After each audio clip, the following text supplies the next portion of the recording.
प्रिय विद्यार्थियों, सूरदास के 43वें पद के साथ जाए कहो बूझी कुशलात, बहुत छोटा सा पद है। जाए कहो बूझी कुशलात, जाके ज्ञान न होए सो माने, कहो तिहारी बात। कारो नाम रूप पुण्य कारो, कारे अंग सखा सब गात। जो पे भले होत कहूँ कारे, तो कत बदली सुता ले जात।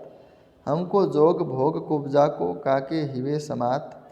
सूरदास से ये सो पति के पाले, जिन्हीं ते ही पछतात।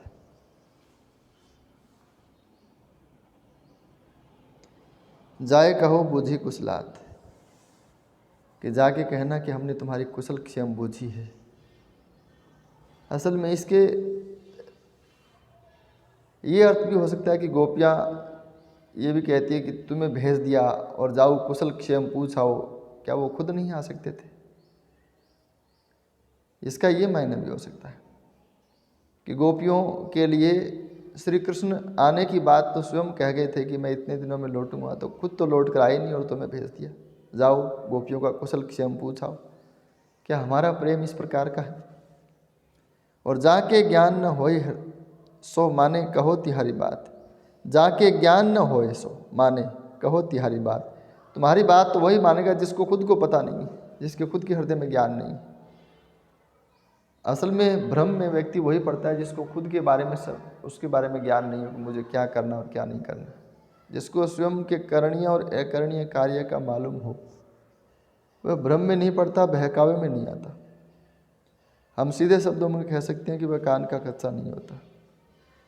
कान का कच्चा वही होता है, दूसरों के बहकावे में वही आता है जो स्वयं अपने विवेक के ऊपर निर्णय लेने के लिए सक्षम नहीं है,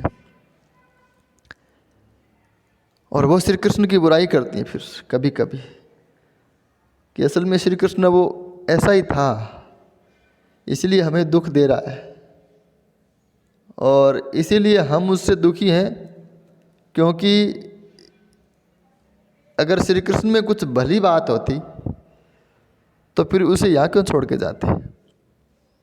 वसुदेव देवकी का पुत्र था और नंद यशोदा की तो बेटी थी, तो बेटी के बदले उसको बेटी ले गए। हालांकि बेटी को अब इसमें यह भी है कि बेटी को थोड़ा सा हीन माना जाता है, लेकिन बेटा देकर बेटी ले गए, इसीलिए ले गए कि ये ऐसा ही था, इसमें कोई गुण नहीं था।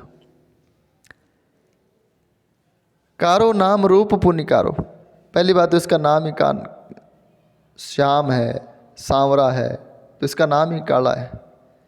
इसके नाम में एक मतलब काले की भावना है, श्याम की भावना है। रूप पुण्य कारो, इसका रूप भी काला है। और कारे अंग सखा सब गात, इसके सभी अंग काले हैं। और सखा सब गात यानी इसका पूरा शरीर काला है, और इसका मतलब ये भी हो सकता है कि इसके सखा भी काले, अक्रूर जी भी काले, उद्धव भी काले। काले का मतलब यहाँ पे सांवला है, सांवला रंग जिसको बोलते हैं। जो पे भले होत कहूँ कारे, अगर काले ही कुछ भले होते तो कत बदली सुता ले जाते, तो इसको बदल कर बेटी को क्यों ले जाते? सुता यानी बेटी।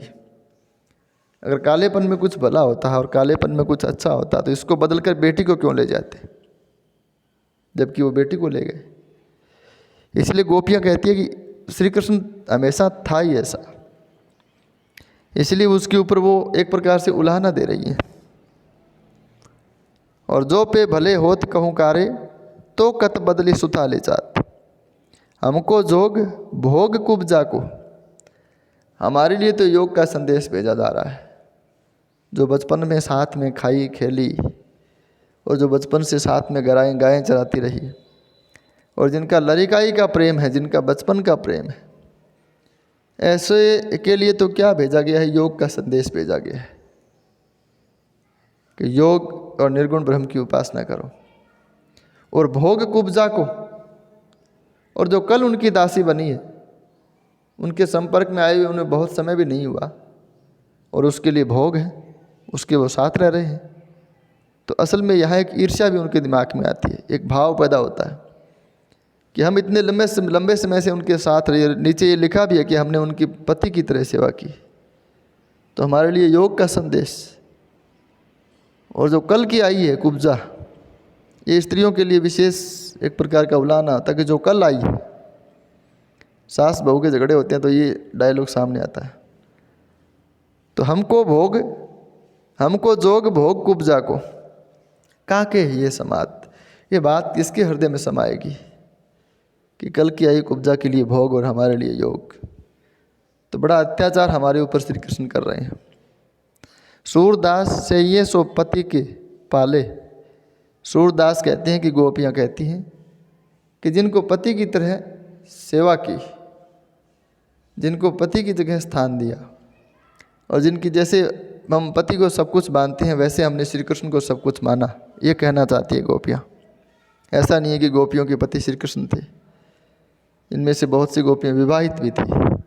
इसलिए मध्यकालीन उन्मुक्त समाज की कल्पना यहाँ मिलती है कि गोपियाँ जिस प्रकार से एक बाहर से आए हुए व्यक्ति के सामने अपने खुलेपन से प्रेम का, एक प्रकार से हम कह रहे हैं कि अपने प्रेम को व्यक्त कर रही हैं, ऐसा वर्तमान समाज में भी संभव नहीं है, लेकिन सूरदास का यहाँ संभव है। सूरदास की यहाँ गोपियाँ हैं वो मॉडर्न है एक प्रकार से, और मॉडर्न से भी आगे हैं। इसलिए वो कहते हैं कि हमने उसकी पति की तरह सेवा की। पति के जैसा, हम जैसे पति को हमारे जीवन में सबसे ऊपर सर्वश्रेष्ठ मानती हैं, वैसे हमने उनको भी माना। जिन्हें ते ही पश्चात, आज हम उसी के लिए पछता रही हैं। ये अनेक भाव हैं, कभी वो उन पर गर्व करती हैं, कभी वो उन पर पछताती हैं, कभी उनके प्रति एकनिष्ठ भावना रखती है, कभी उनकी प्रशंसा करती हैं और कभी उनके उलाहना देती है और कभी उनके दुर्गुणों की ओर बताती है। जो गोपियाँ उनकी रूप की माधुरी की प्रशंसा करके आघाती नहीं है, मन नहीं भरता उनका तारीफ करने से, वही गोपियाँ कहती है कि काले में कोई गुण होता तो बदल के बेटी क्यों ले जाती। तो यह आप देख रहे हैं कि पीड़ा के अंदर, दुख के अंदर मन के अनेक भाव सामने आते हैं। तो ये भी उसी भावों की विविधता का एक प्रकार से उदाहरण है। इस वीडियो में इतना ही। धन्यवाद।